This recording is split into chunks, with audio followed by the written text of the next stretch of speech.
The gunshot that rang through Georgetown, Colorado, that morning in 1878 wasn't meant to kill anyone, but it sure enough scattered the church congregation like quail flushed from brush.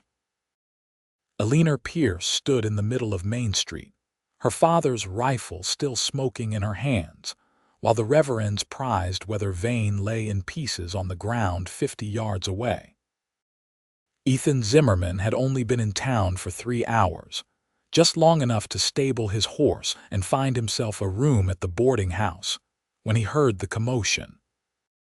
He stepped out onto the porch, his weathered leather duster still dusty from 2 weeks on the trail, and watched a woman with copper-colored hair march down the street like she owned every inch of it. Behind her, a crowd of well-dressed townspeople muttered and whispered, their Sunday finest doing nothing to hide their disapproval. "That's the 3rd time this month," an older woman near him said to her companion. "Martha Pierce's daughter is completely out of control. No man will ever want her, wild as she is." "Should have been married off years ago," the companion replied. "But who would take her? She nearly broke Jacob Miller's nose when he tried to court her properly." Ethan watched as the woman disappeared around a corner, still holding that rifle like it was an extension of her own arm. Something about the set of her shoulders spoke of defiance born from necessity rather than meanness.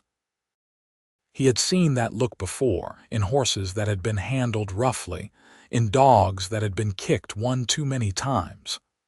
"I wouldn't get any ideas, young man," the older woman said, apparently noticing his interest. "Eleanor Pierce is nothing but trouble. Beautiful as a sunset, I'll grant you, but colder than a mountain winter and twice as dangerous." "That's so," Ethan said mildly, touching the brim of his hat before stepping off the porch. He had come to Georgetown looking for work, and he had heard the Pierce Ranch was hiring. Seemed like as good a place as any to start asking questions. The Pierce Ranch sat 3 miles outside of town, nestled in a valley where Clear Creek ran cold and fast with snowmelt. The main house was well maintained, the fences in good repair, and the cattle Ethan could see grazing in the distance looked healthy and content. Whatever else might be said about the Pierce family, they knew how to run a ranch. He rode up the long drive and dismounted near the barn, where an older man with graying hair and a weathered face was examining a horse's hoof. The man looked up, his eyes sharp and assessing. "Help you?" he asked, not unfriendly but not exactly welcoming either. "Name's Ethan Zimmerman. Heard in town you might be hiring hands. I've worked cattle from Texas to Montana, and I know my way around horses. Can fix most anything that breaks, and I don't mind hard work."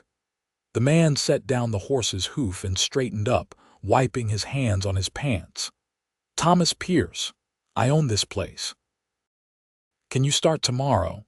That easy?" Ethan asked, surprised. Thomas Pierce smiled grimly. "Most men who come out here take one look at my daughter and decide they'd rather work elsewhere. I'm assuming you've already heard the stories in town." "Heard some talk," Ethan admitted. "Don't put much stock in gossip." "Smart man. Eleanor is difficult, I won't lie to you about that, but she's also the best hand I've got. Knows these mountains, knows cattle, knows horses better than most men twice her age. Her mother died when she was 12, and I raised her the only way I knew how. Made her tough, made her capable, but it also made her hard for most folks to understand." "I'm not here to understand anybody," Ethan said. "Just here to work." Thomas studied him for a long moment, then nodded. "Fair enough. Pay is $30 a month plus room and board. You'll bunk in the old foreman's cabin, which is empty since Frank retired last spring. Work starts at dawn, and we run until the work is done. Eleanor manages the day-to-day operations, so you'll take your orders from her." "That going to be a problem?" "No, sir," Ethan said, and he meant it. He had worked under plenty of different bosses, and gender had never mattered much to him. Good leadership was good leadership, regardless of who provided it. Then come up to the house. I'll have Maria, our housekeeper, show you to the cabin and get you settled. Welcome to the Pierce Ranch, Zimmerman. Ethan led his horse around to the barn, untacked him, and rubbed him down before turning him into a paddock with fresh water and hay. By the time he finished, a small Mexican woman had appeared, her kind face creased with smile lines. "I am Maria," she said. "I will show you to your cabin. It is clean and ready." The cabin was small but comfortable, with a wood stove, a decent bed, a table and 2 chairs, and a window that looked out toward the mountains. Someone had left fresh linens on the bed and a stack of firewood beside the stove. It was more than Ethan had expected and better than most places he had stayed. "Dinner is at 6, Maria told him. "You will eat with the family in the main house. Senor Pierce insists all hands eat together when they can. Breakfast is at 5, lunch you take with you if you are working away from the ranch." "Thank you, madam," Ethan said. "I appreciate your kindness." Maria smiled at him, but there was something knowing in her eyes.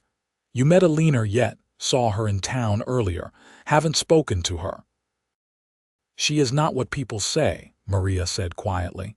"She is hurt, that is all. Her mother, she died badly. Eleanor found her. Since then, she keeps everyone away.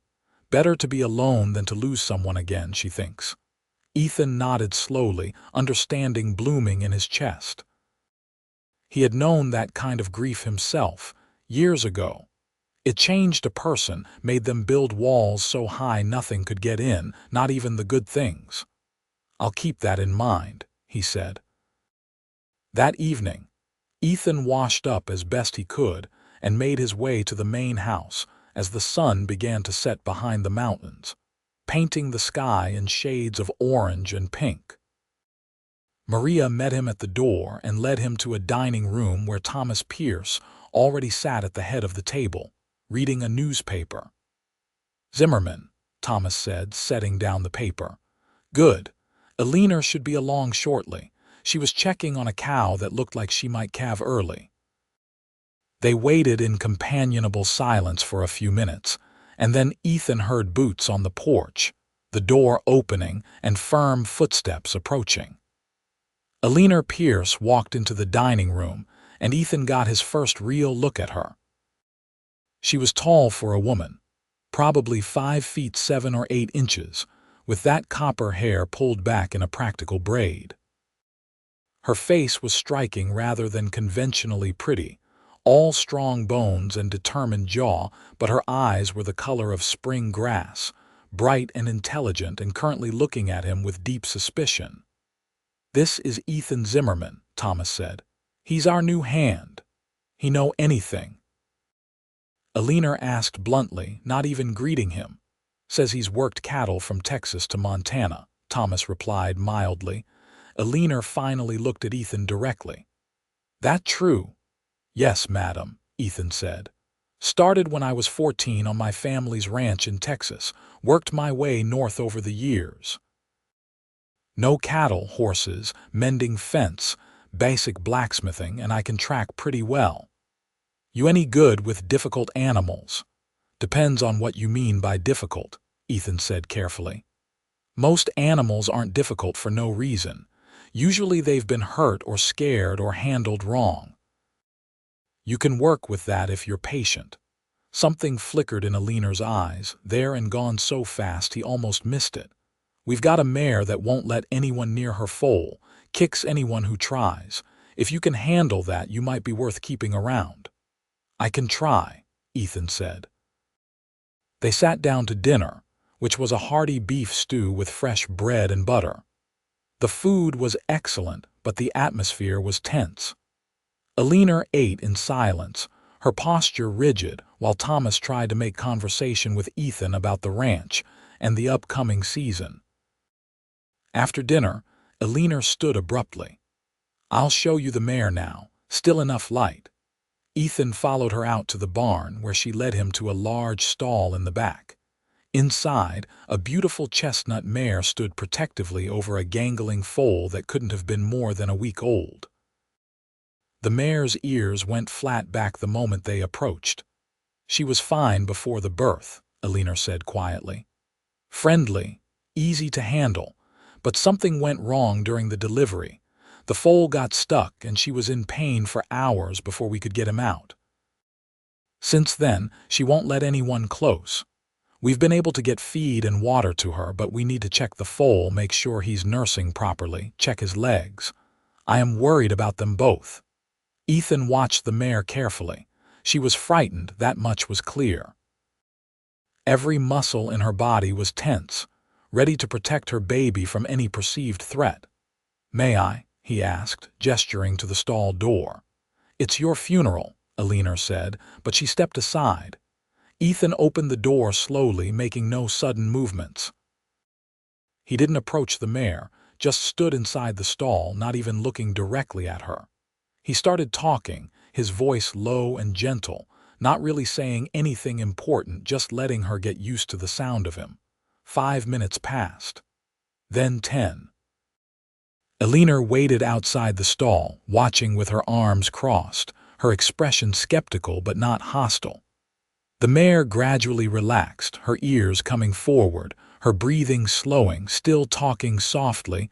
Ethan took one step forward, then another.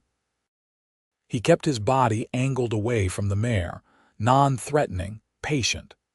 It took 20 minutes, but eventually he was close enough to extend his hand, letting her smell him, letting her make the choice to accept his presence. The mare's nose brushed his hand, soft as a whisper. Ethan smiled and very slowly reached up to stroke her neck. She tensed but didn't pull away. Behind her, the foal watched with huge, curious eyes. "Good girl," Ethan murmured. "Nobody's going to hurt you. Nobody's going to hurt your baby. You're safe now." He spent another 10 minutes with the mare, gradually earning her trust, before finally stepping back and leaving the stall. Eleanor was staring at him like he had performed some kind of magic trick. "How did you do that?" she asked. "Wasn't anything special," Ethan said. "Just took the time to let her know I wasn't a threat. She's been through trauma. She needs to know she's safe before she can trust again." Eleanor's expression shuddered immediately, her walls slamming back into place. "Well, fine. You can work with her tomorrow, make sure the foal is healthy. Be here at dawn." She turned and walked away before Ethan could respond, her spine straight, her pace just a little too fast to be casual. He watched her go, understanding more than she probably wanted him to. The next morning arrived cold and clear, frost glittering on the grass and his breath misting in the air as Ethan made his way to the barn before the sun had fully risen. Eleanor was already there, checking on the horses, her movements efficient and practiced. "Morning," Ethan said. She glanced at him briefly. "The mare's stall. I want you to check the foal completely. Make sure there's no infection in the umbilical cord, check his legs for any issues, and confirm he's nursing well. I will be working with the herd in the south pasture today. If you finish with the foal and the mare seems stable, there's fence line that needs checking on the eastern boundary. Take one of the geldings from the front paddock." "Yes, madam," Ethan said. Eleanor paused, her jaw tightening. "Don't call me madam, makes me feel old. Eleanor is fine." "All right, Eleanor," Ethan said easily. "And you can call me Ethan." She nodded once and left, still not quite meeting his eyes. Ethan wondered what had happened to make her so uncomfortable with basic human interaction, but he pushed the thought aside and focused on his work. The mare remembered him from the night before, which was a good sign. She was still wary, but she let him approach with less hesitation this time. Working slowly and carefully, talking to her the whole time, Ethan was able to examine the foal thoroughly. Everything looked good. The little guy was healthy, nursing well, and his legs were straight and strong. "You did a good job, Mama," Ethan told the mare, giving her neck one more gentle pat before leaving the stall. He's going to grow up strong and beautiful just like you. He spent the rest of the morning riding the eastern fence line, finding several places where the wire had come loose or posts had started to rot. He made note of everything that needed repair and headed back to the ranch as the sun reached its zenith. Thomas was working in the barn when Ethan returned, and he looked up expectantly. "How's the foal?" "Healthy," Ethan reported. "No issues that I could see. The mare's doing better too. She let me examine him with only a little fuss." Thomas smiled. "Eleanor said you had a way with difficult animals. Glad to see she was right. She doesn't give compliments easily." "She said that?" Ethan asked, surprised. "In her way," Thomas said. "She told me you might actually be useful. From Eleanor, that's high praise indeed." Over the next 2 weeks, Ethan settled into the rhythm of ranch life. The work was hard but satisfying, and he found himself looking forward to the brief moments when he crossed paths with Eleanor during the day. She remained distant and formal, but he noticed small things about her that the rest of the world probably missed. The way she paused to check on every animal she passed, her hands gentle despite her brusque manner. The way she always thanked Maria for meals, her voice softer than it was at any other time. The way her eyes softened when she looked at her father, love clear in her expression even if she never said the words. She was lonely, Ethan realized. Desperately lonely, even though she was surrounded by people every day. She had locked herself away so completely that no one could reach her, and after years of isolation, she probably didn't even remember how to let anyone in. One afternoon in early summer, Ethan was working in one of the back pastures, trying to free a young steer that had gotten its leg caught in a tangle of old wire someone had discarded years ago. The steer was panicking, thrashing around and making the situation worse, and Ethan was concentrating so hard on calming the animal and cutting the wire without hurting either of them that he didn't hear Eleanor ride up. "Need help?" she asked from directly behind him. Ethan jumped, and the steer chose that moment to thrash particularly hard, catching Ethan's forearm with a sharp piece of the wire. Blood welled up immediately, dark and fast, but Ethan bit back any sound and kept working. "Hold his head," he said to Eleanor, his voice tight with pain. "Keep him still for just a minute." Eleanor dismounted immediately and moved to the steer's head, her hands firm and competent as she held the young animal steady. With the steer unable to thrash, Ethan made quick work of the remaining wire, and the animal scrambled to its feet and ran off, apparently none the worse for wear. Ethan sat back on his heels, breathing hard, his arm dripping blood onto the grass. Eleanor knelt beside him, her eyes sharp with concern. "Let me see," she said, and for once there was no harshness in her voice. She pushed up his sleeve carefully, revealing a deep gash that ran from his wrist almost to his elbow. It wasn't life-threatening, but it was going to need stitches. "Come on," Eleanor said, standing up and offering him her hand. "We need to get you back to the house. Maria can sew that up better than the doctor in town." Ethan took her hand, noting how strong her grip was, how warm her skin felt against his. She pulled him to his feet and didn't let go right away, her eyes searching his face. "You should have called for help sooner," she said quietly. "You didn't have to do that alone." "Didn't want to bother anyone," Ethan said.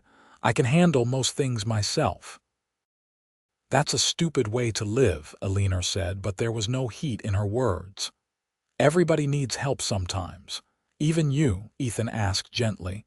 Eleanor dropped his hand like it had burned her and stepped back. "We should go. You're still bleeding." They rode back to the ranch in silence, but it felt different somehow, less hostile and more contemplative.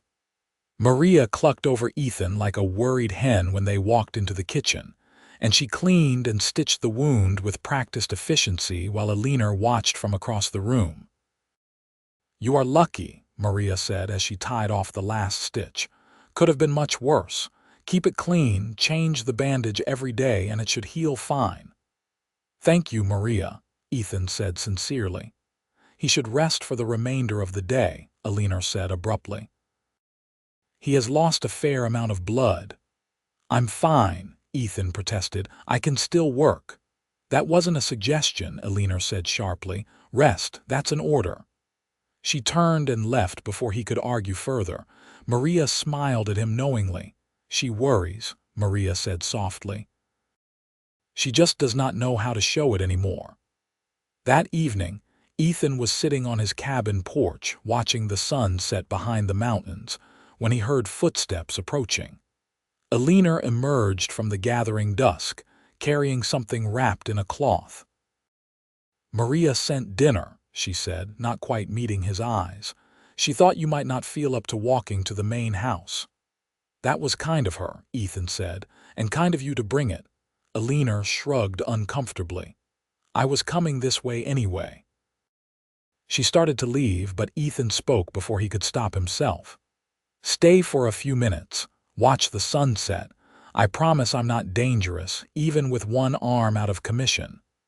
Eleanor froze, her back to him, and Ethan thought she would refuse. But then, slowly, she turned around and walked back to the porch. She didn't sit, just stood leaning against the railing, her arms crossed, her posture defensive. "Why did you come here?" she asked after a long moment. "To Georgetown, to this ranch. You clearly have skills, you could work anywhere." "Wanted a change," Ethan said honestly. "Been drifting for a long time. Thought maybe it was time to find a place to stay for a while." "And this is it?" Eleanor asked skeptically. "This ranch in the middle of nowhere, with a difficult woman for a boss and mountains that will kill you if you're not careful." "Maybe," Ethan said. "I like it here. The work is good, your father is fair, Maria's cooking is the best I've had in years, and the mountains are beautiful." "You didn't mention the difficult woman," Eleanor said, and there was something almost vulnerable in her voice. "You're not difficult," Ethan said quietly. "You're just careful, nothing wrong with that." Eleanor looked at him then, really looked at him, and Ethan saw something crack in her careful facade. "You don't know anything about me." "I know you work harder than anyone else on this ranch," Ethan said. "I know you care about every animal here, even if you pretend not to. I know you love your father but have trouble showing it. I know you're lonely but won't admit it, because admitting it would mean acknowledging that you need people, and that scares you more than anything." Eleanor's eyes widened, her breath catching. "You have no right to say those things to me." "You're right," Ethan said. "I am sorry, that was out of line." She stared at him for another long moment, and he could see her wrestling with something internal. Finally, she spoke, her voice barely above a whisper. "My mother was sick for a year before she died. Cancer, the doctor said, though he couldn't do anything about it. I watched her waste away, watched her in pain, watched her try to be strong for me even when she was dying. The day she died, I found her in the garden. She loved that garden. I held her hand while she went, and I promised myself I would never let anyone close enough to hurt me like that again." "Eleanor," Ethan said gently, but she held up a hand. "When she was gone, I buried that part of myself with her. The part that knew how to be soft, how to be gentle, how to let people in. My father tried to help, but he was drowning in his own grief. So I became hard, became tough, became everything I needed to be to survive. The town thinks I am mean and cold and difficult. Let them think it. It is easier than letting them see how much I hurt." Ethan stood up slowly, ignoring the pull of his injured arm, and moved to stand beside her at the railing.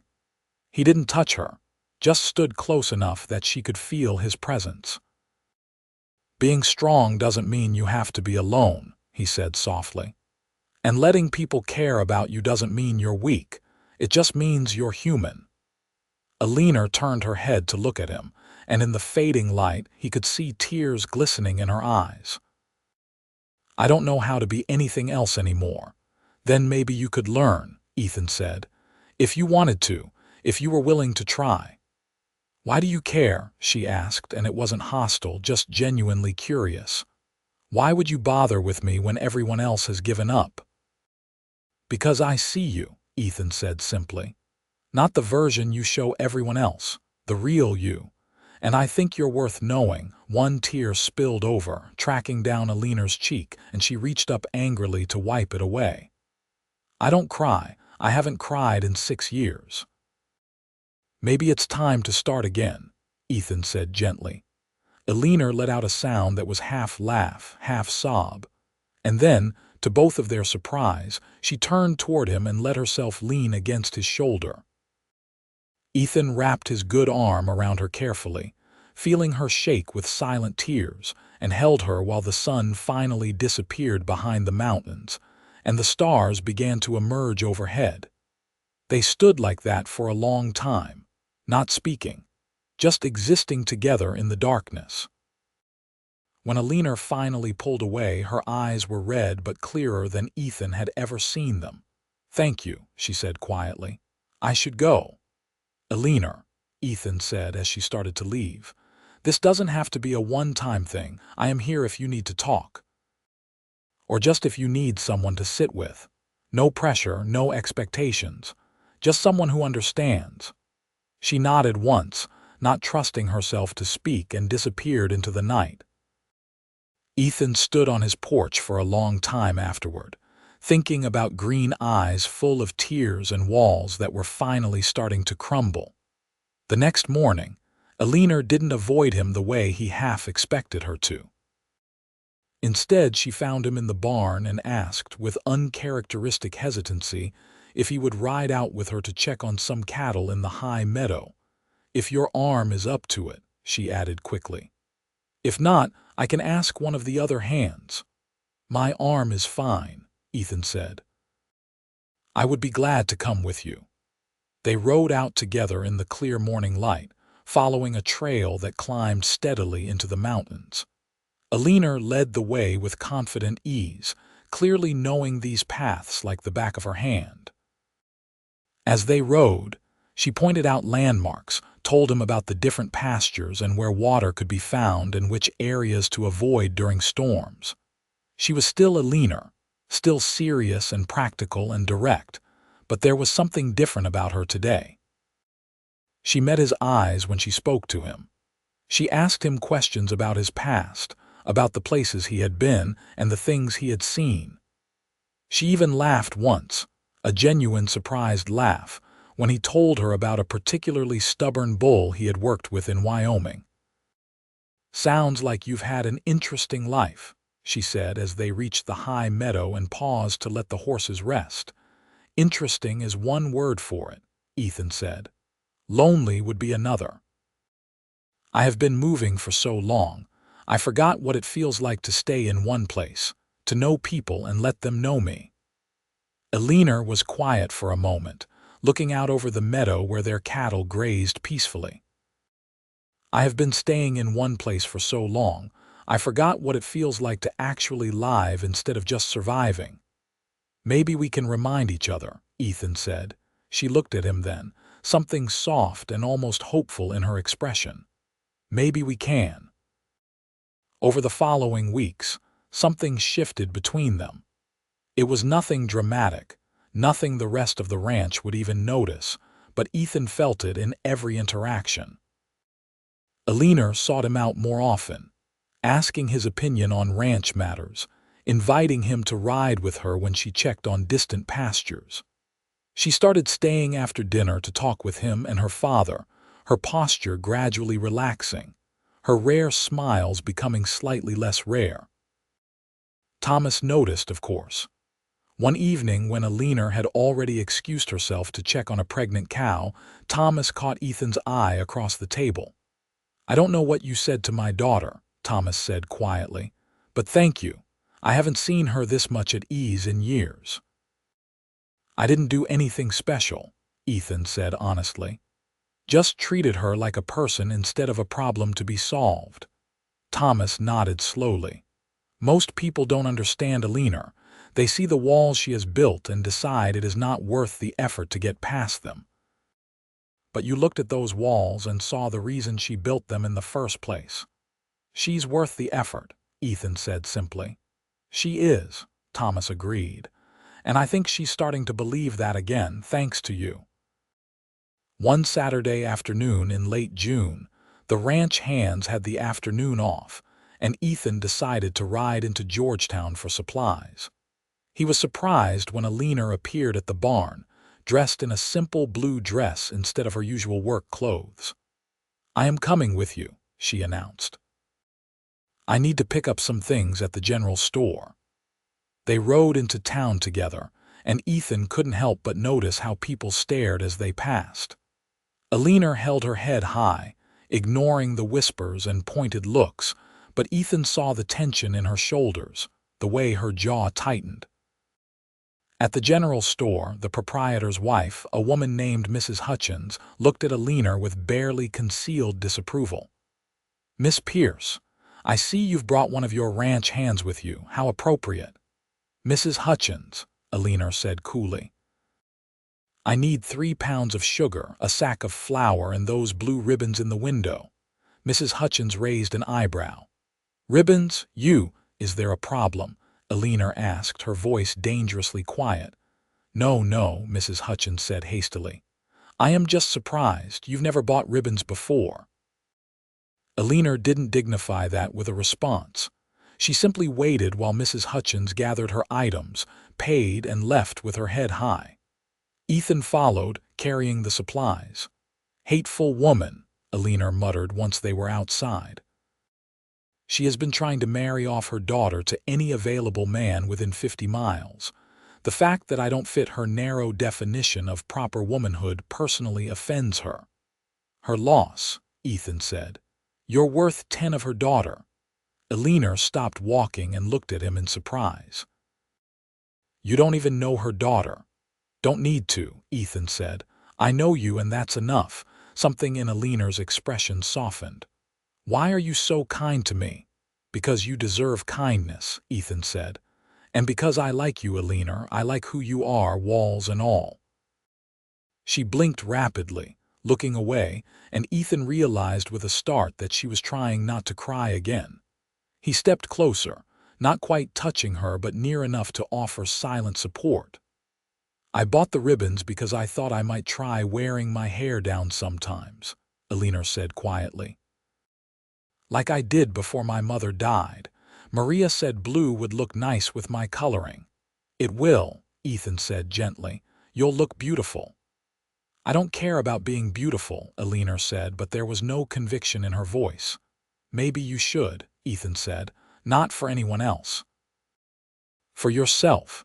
Because you are beautiful, Eleanor, inside and out, and there's nothing wrong with acknowledging that."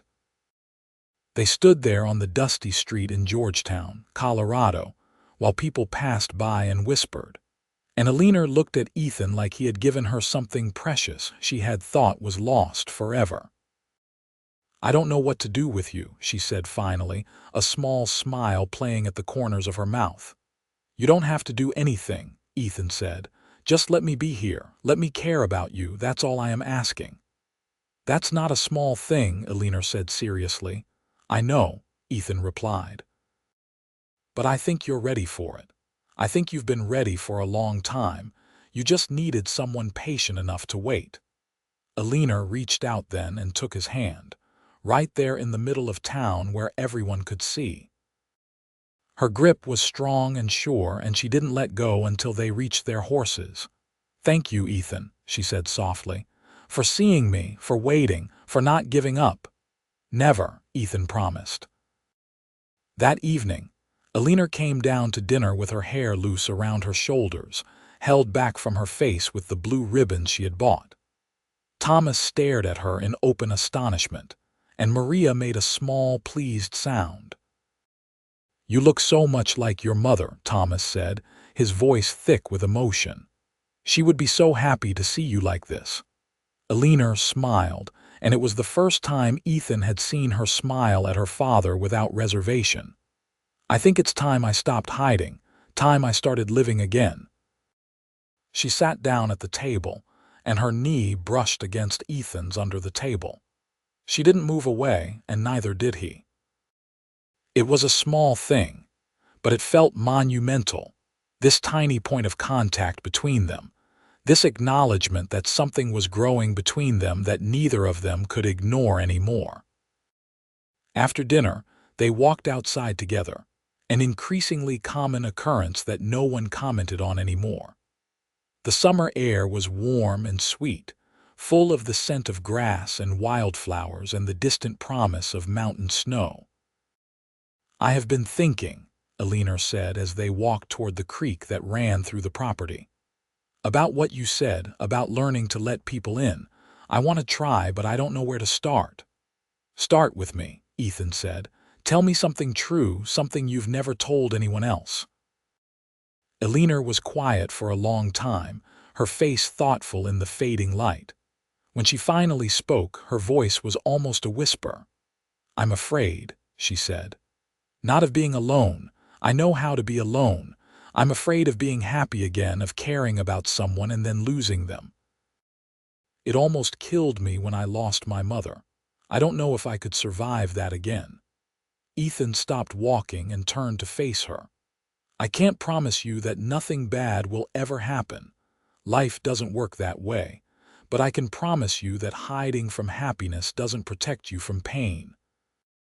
It just guarantees that you'll miss all the good things along the way." "What if I get it wrong?" Eleanor asked. "What if I don't know how to be what you need, Eleanor?" Ethan said gently, reaching up to cup her face in his hands. "You're already everything I need. Brave and strong and honest and real. I'm not asking you to be anyone other than who you are." "I've forgotten how to be soft," she whispered. "No, you haven't," Ethan said. "You're soft every time you check on a sick animal. You're soft every time you thank Maria for dinner. You're soft every time you look at your father and all that love shows in your eyes. You haven't forgotten, Eleanor. You've just been protecting yourself. But you don't have to protect yourself from me." Eleanor's eyes filled with tears again, but this time she didn't try to hide them. "What are you doing to me, Ethan Zimmerman?" "Hopefully making you see yourself the way I see you," Ethan said. "Beautiful and worth loving." "I'm falling in love with you," Eleanor said, the words tumbling out like a confession. "I didn't mean to. I tried not to, but I am, and it terrifies me." Ethan's heart felt like it might burst right out of his chest. "I'm falling in love with you too. Have been since the first time I saw you standing in the street with that rifle, looking like you were ready to take on the whole world." "That's a terrible reason to fall in love with someone," Eleanor said, but she was smiling through her tears. "I have about 100 better reasons," Ethan said. "Want to hear them?" "Yes," Eleanor breathed. "Yes, I do." So Ethan told her. He told her about how he admired her strength and her competence, how he loved the way she cared for the animals even when she pretended not to, how he appreciated her honesty even when it was blunt. He told her about how beautiful she looked in the morning sunlight, about how her rare smiles felt like gifts, about how much he looked forward to every moment they spent together. And when he was done, Eleanor reached up and pulled him down and kissed him, soft and tentative at first, then deeper, more certain. It was a kiss that tasted like tears and hope and the promise of something new beginning. When they finally pulled apart, both breathing hard, Eleanor rested her forehead against his. "I don't know how to do this.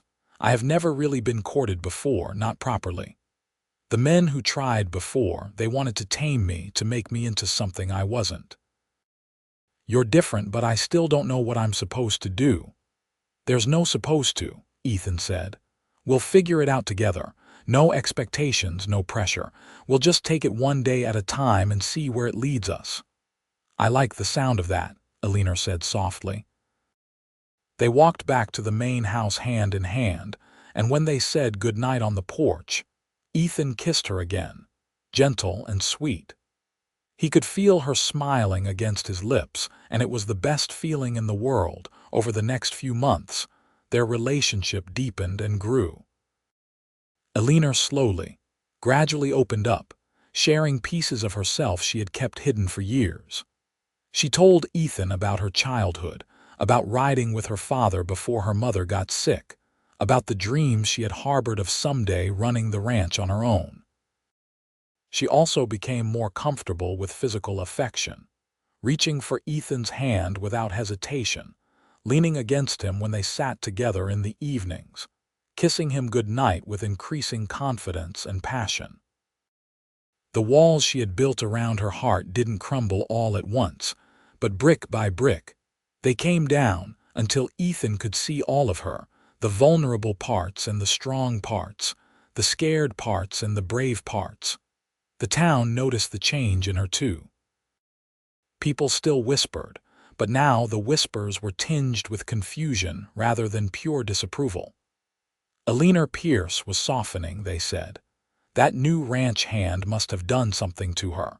Opinions were divided on whether this was a good thing or not. One day in late September, as the aspen trees turned gold and the air took on a crisp edge, Ethan was working in the barn when he heard voices raised in the yard. He stepped outside to find Eleanor facing down 3 men on horseback, men he recognized as some of the rougher elements from town. "We're just saying, Miss Pierce, that a woman running a ranch isn't natural," the lead man, a surly fellow named Jack Crawford, was saying. "Your daddy should have sold out years ago and moved to town. This is no life for a lady." "Good thing I am not a lady then," Eleanor said coldly. "This is my land and I'll run it however I see fit. Now get off my property." "Now don't be like that," Crawford said, his voice taking on an ugly edge. "We're just trying to be friendly. You could use some friends, considering how the town talks about you." "Eleanor doesn't need friends like you," Ethan said, moving to stand beside her. "You heard her. Time for you to leave." Crawford's eyes narrowed. "This doesn't concern you, Drifter. This is between us and Miss Pierce." "Anything concerning Eleanor concerns me," Ethan said calmly. "And you're trespassing. So unless you want me to go get the sheriff, I suggest you ride on." For a moment, Ethan thought Crawford might try something stupid, but then Thomas appeared from the house with a shotgun cradled in his arms, and Crawford clearly decided discretion was the better part of valor. "This isn't over," Crawford said, wheeling his horse around. "You can't hide behind your men forever, Eleanor." "I don't hide behind anyone," Eleanor shot back, "but I do appreciate when good people stand beside me. There's a difference." After the men left, Eleanor turned to Ethan, her eyes bright with emotion. "Thank you. I could have handled them, but thank you." "I know you could have handled them," Ethan said, "but you don't have to handle everything alone anymore. That's what I am here for." "To fight my battles?" Eleanor asked, raising an eyebrow. "To stand beside you while you fight your own battles," Ethan corrected. "There's a difference." Eleanor smiled and rose up on her toes to kiss him briefly. "You're learning." Thomas cleared his throat from the porch. "Might I have a word with you, Zimmerman? In private." Ethan followed Thomas into the house, wondering if he was about to get a lecture about kissing the boss's daughter. Instead, Thomas led him to his study, poured 2 glasses of whiskey and handed one to Ethan. "I've been watching you with Eleanor," Thomas said without preamble. "Seeing how you treat her, how you look at her. My daughter is happier than she has been in years, and that's because of you." "Eleanor did the hard work herself," Ethan said. "I just gave her a reason to try." Thomas nodded slowly. "Do you love her?" "Yes, sir," Ethan said without hesitation. "Very much. And do you plan to stay here, or are you going to get restless and move on like you've done before?" "I'm done moving," Ethan said. "This is home now. Eleanor is home. If she'll have me, I'd like to spend the rest of my life right here." Thomas smiled, the first truly relaxed smile Ethan had seen on the older man's face.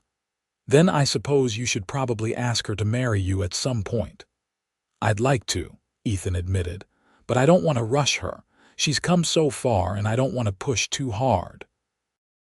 Eleanor is stronger than you think, Thomas said. When she decides she wants something, she goes after it with everything she has. She's decided she wants you, Ethan. Don't make her wait too long. Ethan thought about Thomas's words for the next several weeks. He wanted to marry Eleanor more than he had ever wanted anything, but he also wanted to do it right. She deserved something special, something that showed her how much she meant to him. In October, he rode into Georgetown and visited the jeweler, a quiet man named Mr. Klein who had a small shop on a side street. Ethan described what he wanted, and Mr. Klein listened carefully before pulling out several rings. "This one," Mr. Klein said, holding up a simple gold band with a small emerald set in it. "The stone matches her eyes, and the setting is practical enough that she could wear it while working. A woman like Eleanor Pierce needs a ring that can keep up with her." Ethan agreed immediately. The ring was perfect, elegant but not fussy, beautiful but not fragile. Just like Eleanor herself. He carried the ring in his pocket for a week, waiting for the right moment. It came on a Sunday afternoon when they rode out together to the high meadow where they had shared so many conversations. The autumn air was crisp and clear, the mountains brilliant with gold and orange foliage, and Eleanor looked more beautiful than Ethan had ever seen her. Her hair loose and blowing in the breeze, her face alight with happiness. They dismounted and walked to the edge of the meadow, looking out over the valley where the ranch spread out below them. Eleanor leaned against Ethan's side, his arm around her shoulders, and sighed contentedly.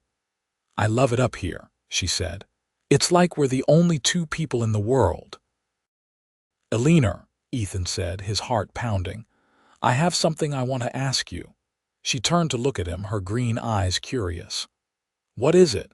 Ethan took a deep breath and pulled the ring from his pocket, dropping to one knee in the meadow grass. Eleanor's eyes went wide, her hand flying to her mouth.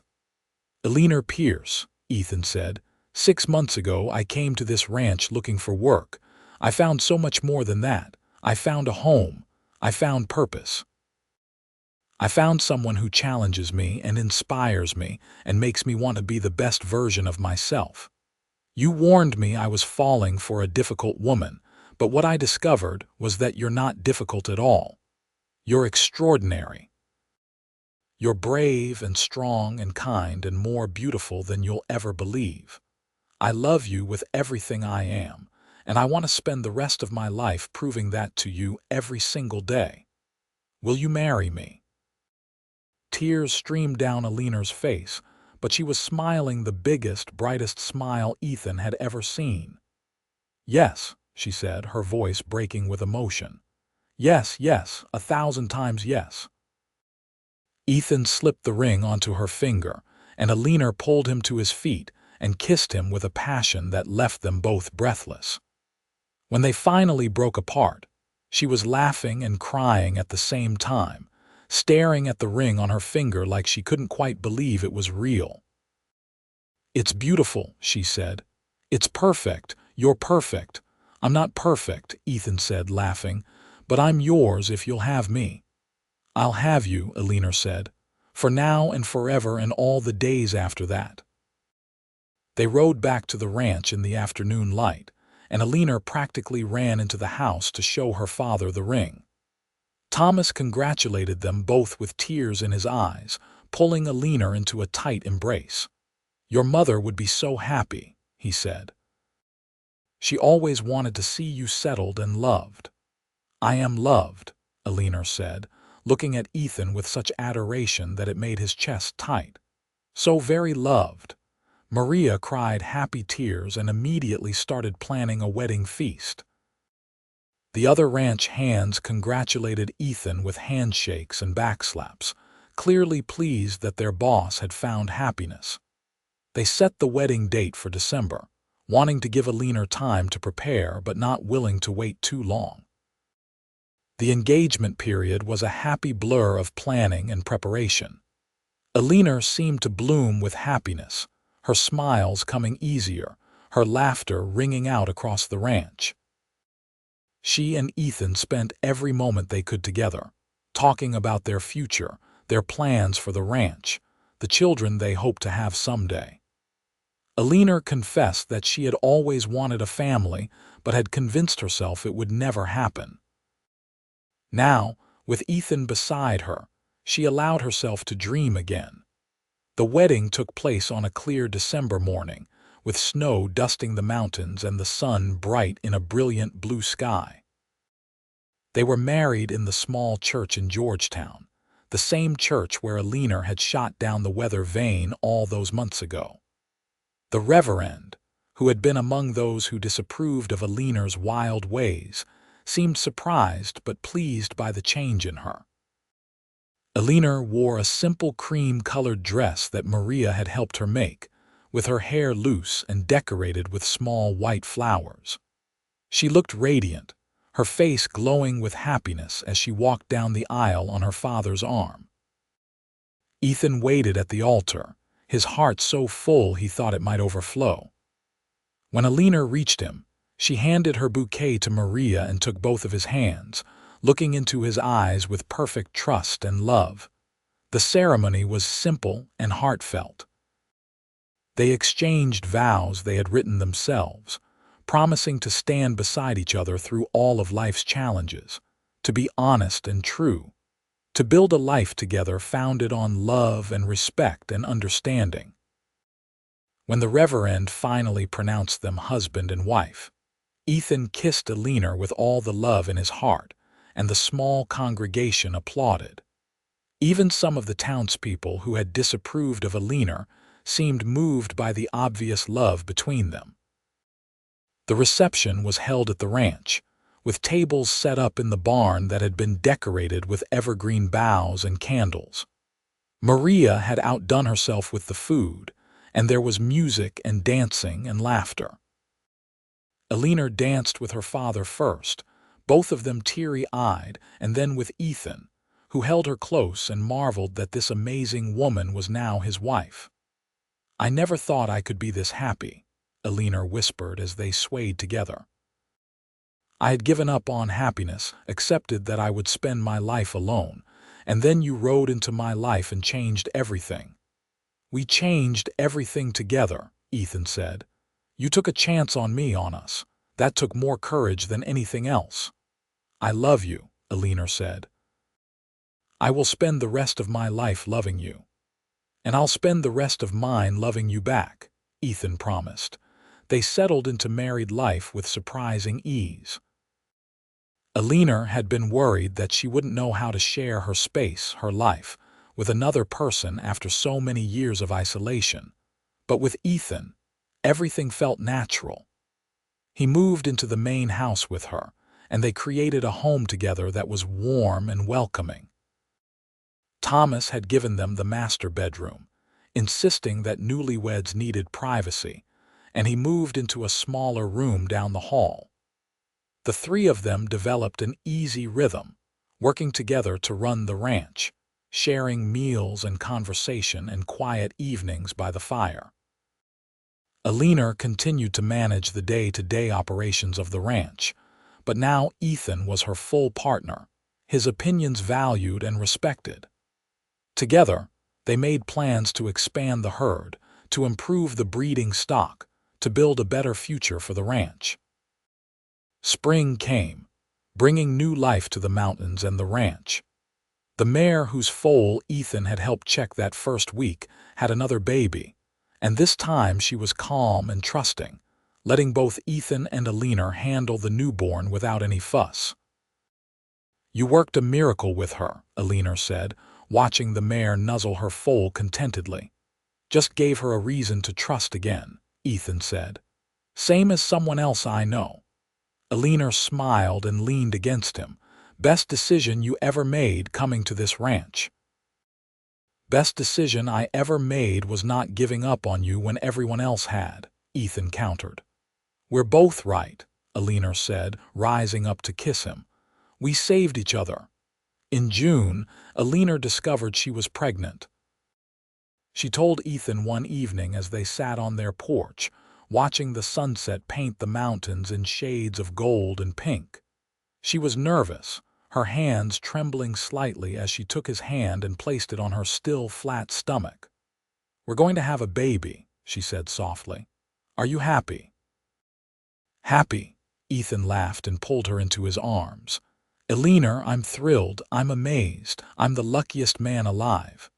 Eleanor buried her face in his shoulder, relief flooding through her. "I was afraid I won't be a good mother, afraid I'll get it wrong." "You'll be an amazing mother," Ethan said firmly. "You're kind and strong and fiercely protective of everyone you love. Our child will be so lucky to have you." Thomas was overjoyed at the news, immediately starting to plan for a grandchild to spoil. Maria clucked and fussed over Eleanor, making sure she ate enough and rested enough and didn't work too hard. Eleanor tolerated the fussing with good grace, secretly pleased to be so cared for. The pregnancy progressed smoothly through the summer and into the fall. Eleanor's body changed, her belly growing round, and Ethan fell even more in love with her if that was possible. He loved watching her talk to their unborn child, loved feeling the baby kick beneath his hands, loved seeing Eleanor embrace this new chapter of their lives with the same courage she brought to everything else. In late February of 1880, on a snowy night when the world seemed hushed and waiting, Eleanor went into labor. Maria and the doctor attended her while Ethan paced in the hallway outside their bedroom, Thomas sitting calmly beside him. "She'll be fine," Thomas said. "Eleanor is strong. She can handle this." "I know," Ethan said, but his voice was tight with worry. "But that doesn't make the waiting any easier." It was a long labor, nearly 12 hours, but finally, as dawn broke over the mountains, Ethan heard the most beautiful sound in the world, his child crying. The doctor opened the door and smiled at him. "You have a son," he said, "and your wife wants to see you." Ethan rushed into the room to find Eleanor propped up in bed, exhausted but radiant, holding a tiny bundle wrapped in a soft blue blanket. She looked up at him with tears streaming down her face, happy tears this time. "Come meet your son," she said softly. Ethan sat on the edge of the bed and looked down at the tiny face, all pink skin and dark hair and perfect little features. His son. His and Eleanor's son. The evidence of their love made manifest. "He's beautiful," Ethan whispered, "just like his mother." "We did good," Eleanor said, her voice full of wonder.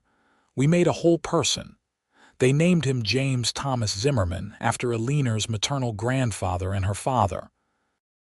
Thomas Pierce held his grandson with tears streaming down his face, marveling at the tiny fingers and toes, the perfect miniature person who had come into their lives. "Your mother would be so proud," he told Eleanor. "So proud of the woman you've become, the life you've built." "I wish she could have met him," Eleanor said wistfully. "But I like to think she knows, that somehow she's watching and she's happy." "I'm certain of it," Thomas said. Baby James was a relatively easy baby, sleeping well and nursing with enthusiasm. Eleanor took to motherhood with the same determination she brought to everything else, though Ethan often found her in the nursery late at night, just watching their son sleep with an expression of wonder on her face. "I can't believe he's real," she told Ethan one such night. "I can't believe this is my life now. A husband who loves me, a beautiful son, a home full of happiness. 2 years ago I would have said this was impossible." "Nothing's impossible," Ethan said, wrapping his arms around her from behind. "You just have to be brave enough to try." "You made me brave," Eleanor said, leaning back against him. "You showed me it was safe to try again." "We made each other brave," Ethan corrected gently. As James grew from a baby into a toddler, the ranch prospered. Word had spread about Eleanor and Ethan's success. and other ranchers began to seek out their advice. Eleanor's reputation in town slowly transformed from difficult and unwomanly to capable and respected. People who had once whispered about her now greeted her warmly on the street, admiring little James and congratulating her on her happy marriage. Mrs. Hutchins from the general store even apologized one day, her face red with embarrassment. "I judged you unfairly, Mrs. Zimmerman," she said. "I see now that you weren't difficult. You were just waiting for the right person to see you for who you really are."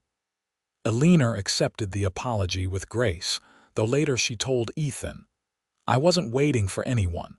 I was surviving, but I'm glad you came along anyway."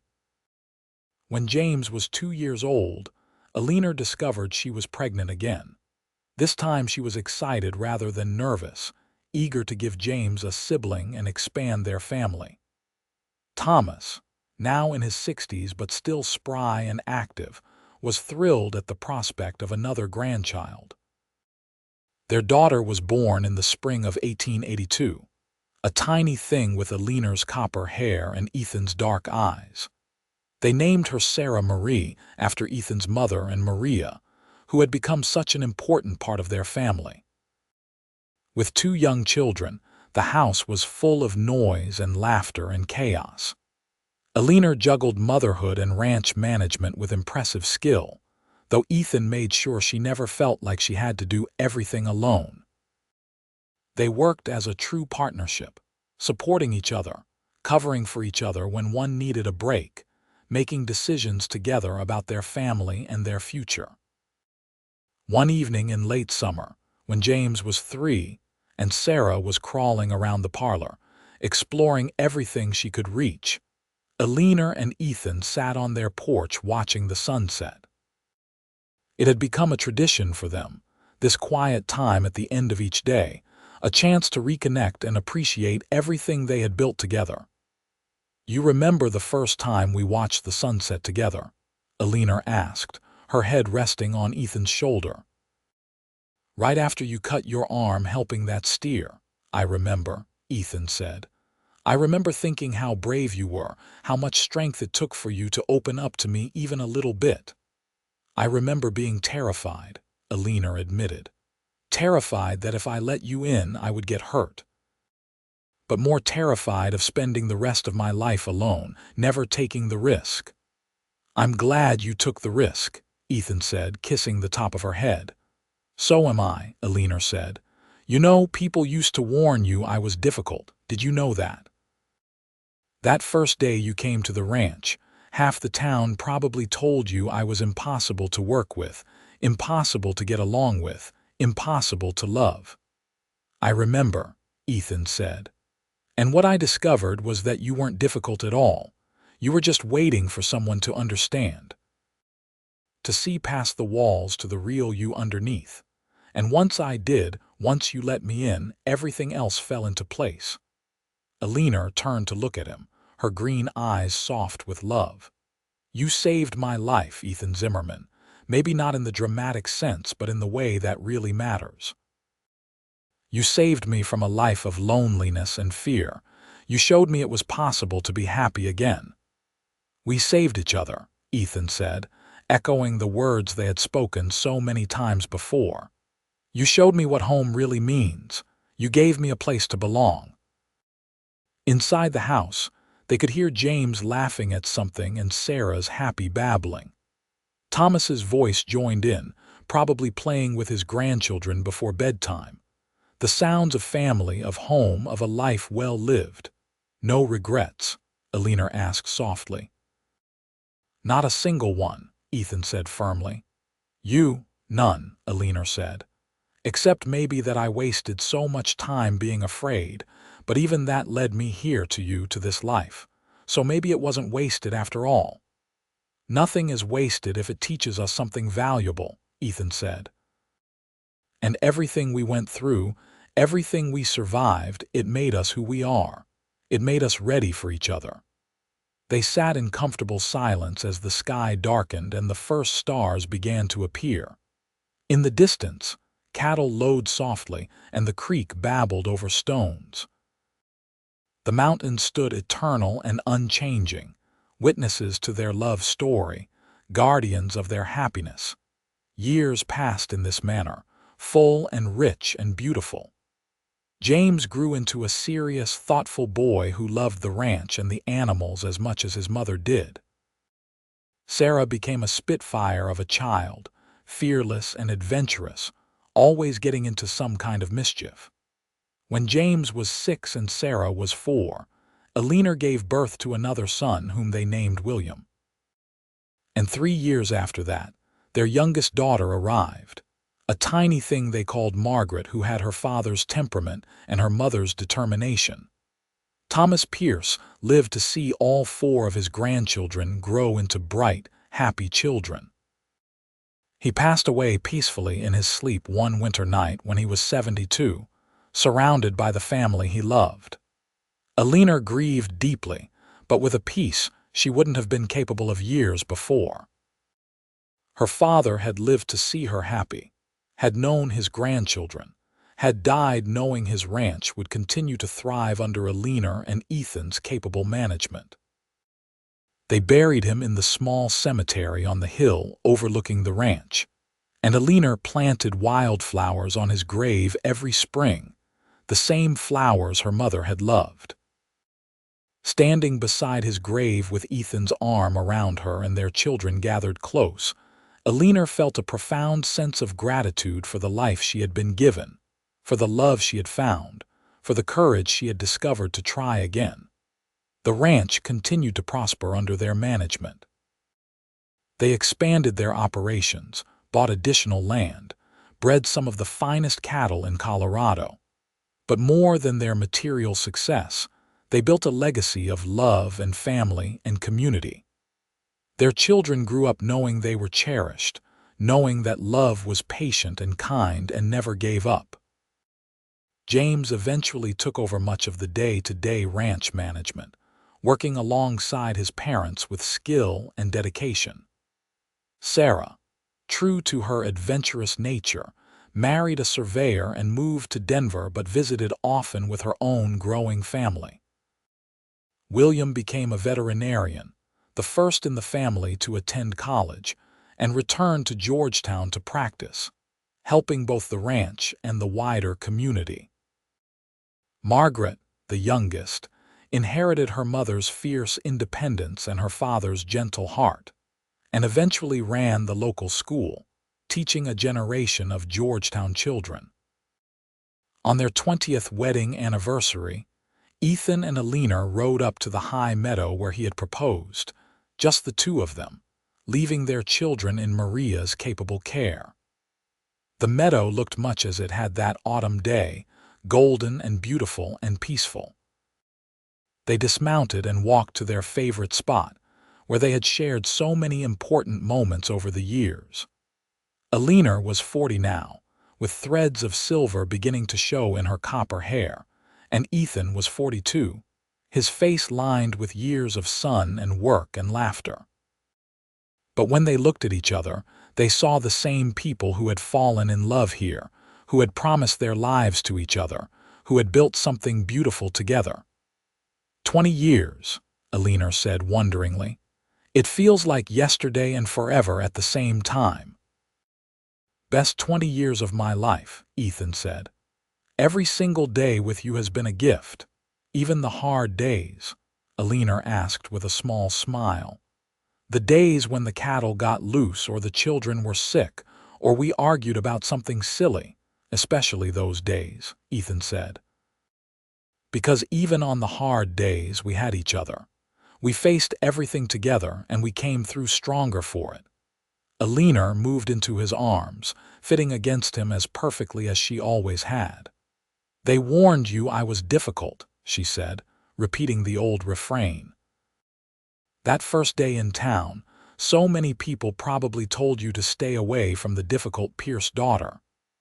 And what I discovered, Ethan said, completing the familiar exchange, was that you weren't difficult at all. You were just waiting for someone to understand.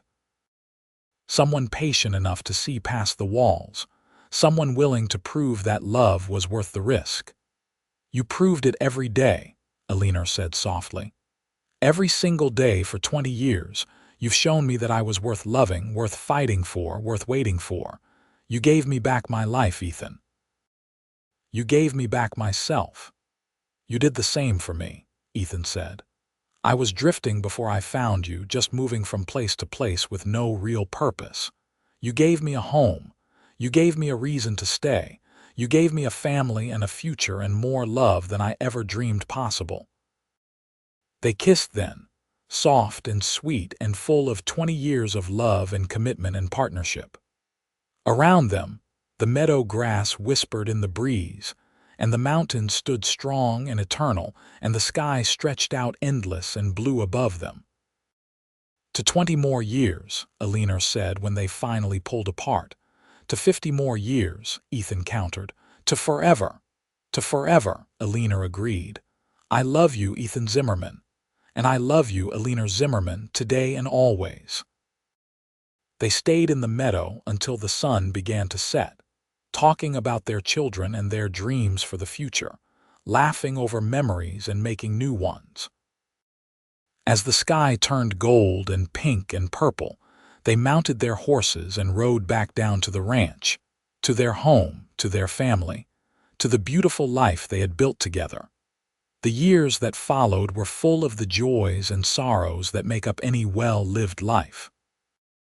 They celebrated graduations and weddings, welcomed grandchildren with tears of joy, weathered droughts and hard winters and market downturns. They supported each other through losses and challenges, always facing everything together as they had promised to do. Maria passed away when she was 84, and they mourned her as they would have mourned a beloved mother. They hired her daughter Rosa to help run the household, and Rosa brought her own warmth and kindness to the ranch, becoming as much a part of the family as her mother had been. The town of Georgetown continued to grow and change around them. The railroad came through, bringing new people and new opportunities.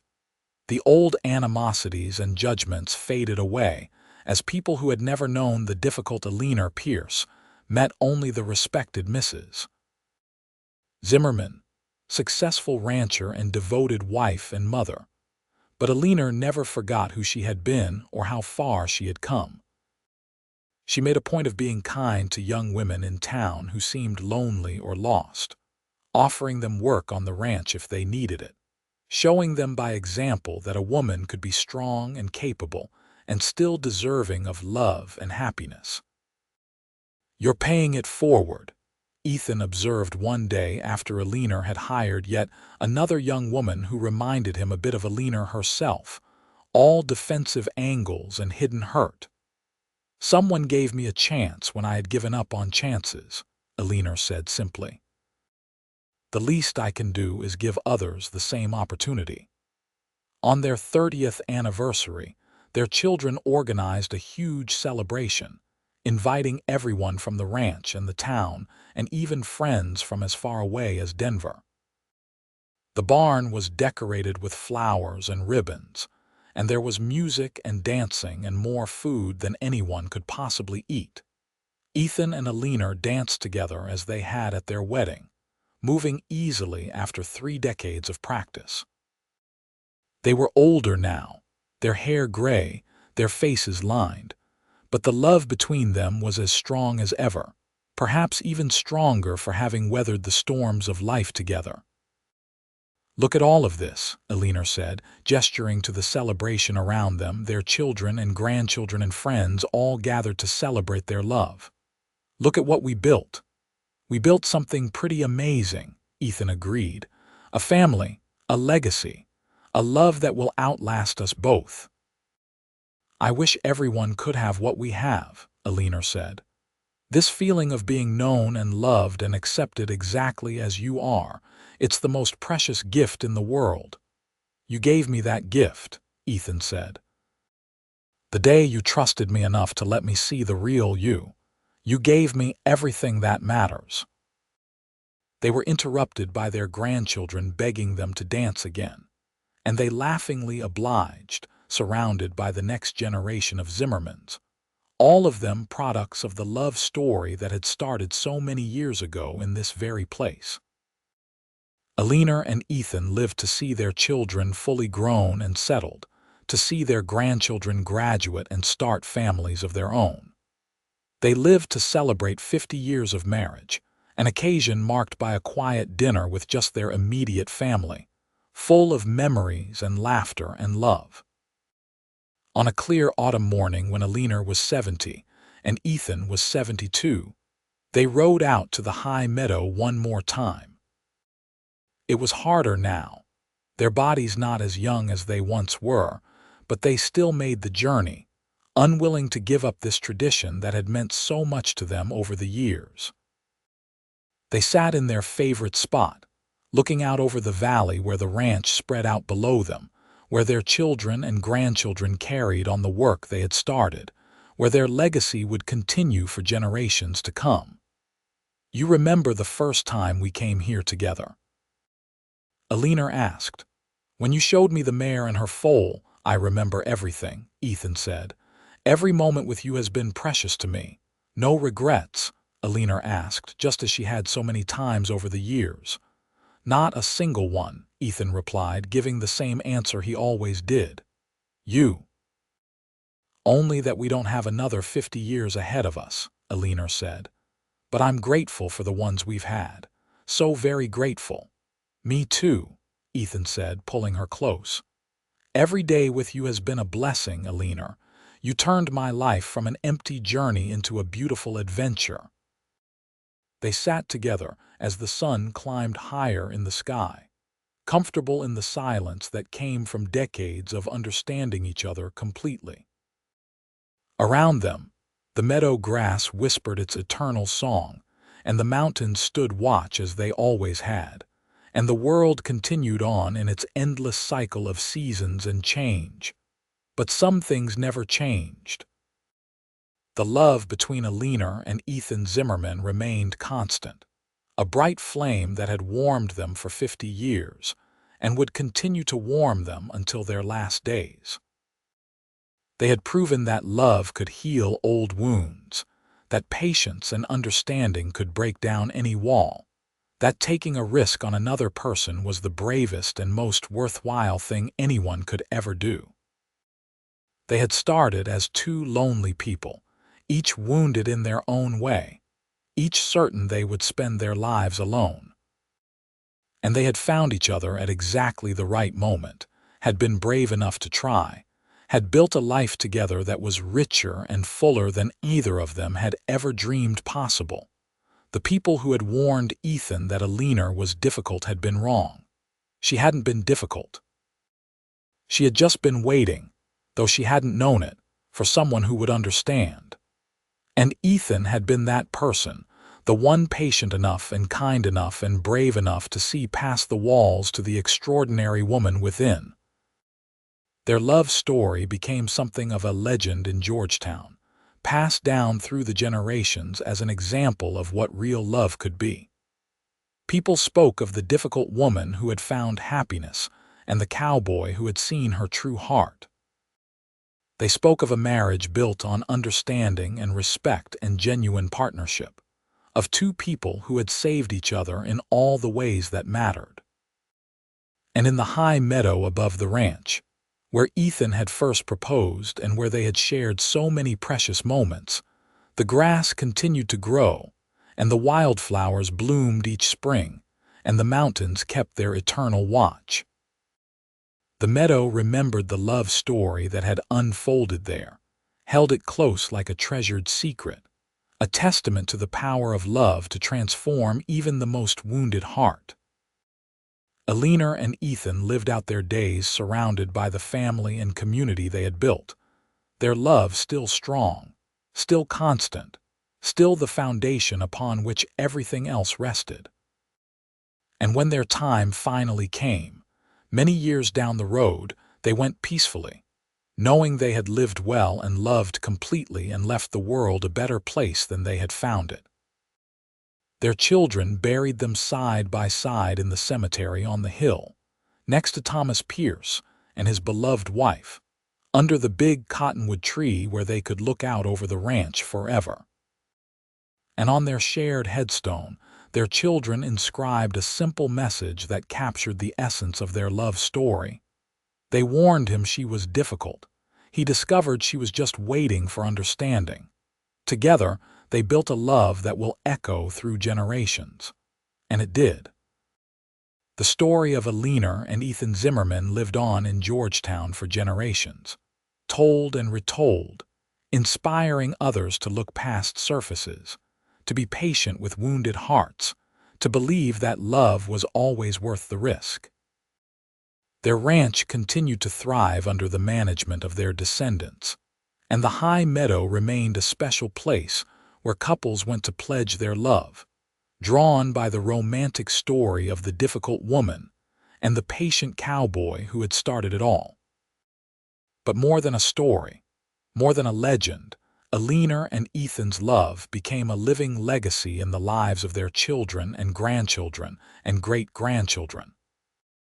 Each generation carried forward the lessons they had learned. That love requires patience and understanding, that everyone deserves a chance to be seen for who they truly are, that the bravest thing any person can do is risk their heart again after it's been broken. The ranch house still stood, renovated and updated, but still fundamentally the same, still full of family and laughter and love. The barn where they had married still hosted celebrations and gatherings. The meadow where Ethan had proposed still bloomed with wildflowers every spring. And in all of these places, the love of Eleanor and Ethan Zimmerman lived on, a testament to the transformative power of understanding, patience, and taking a chance on love even when everyone warns you not to. Their story was proof that difficult people are often just wounded people waiting for someone to see past their defenses. It was proof that love can heal old hurts and build new beginnings. It was proof that the best things in life often require us to be brave, to be patient, to be willing to work for what matters most. And above all, it was proof that when two people truly see each other, truly understand each other, and truly commit to building a life together, there is nothing they cannot overcome and no limit to the happiness they can create. In the end, that was the real legacy of Eleanor and Ethan Zimmerman. Not just a successful ranch or a large family or a love story that became legend, but the simple, profound truth that everyone deserves to be understood, to be loved, and to be given a chance to be their truest, best self. They had given that gift to each other, and in doing so, they had created something beautiful that would ripple forward through time, touching lives and hearts for generations to come. And in the high meadow above Georgetown, Colorado, where the grass grows tall and the wildflowers bloom and the mountains stand eternal watch, that love story still whispers on the wind, a reminder that the most difficult journeys often lead to the most beautiful destinations, and that sometimes all any of us really needs is someone willing to understand.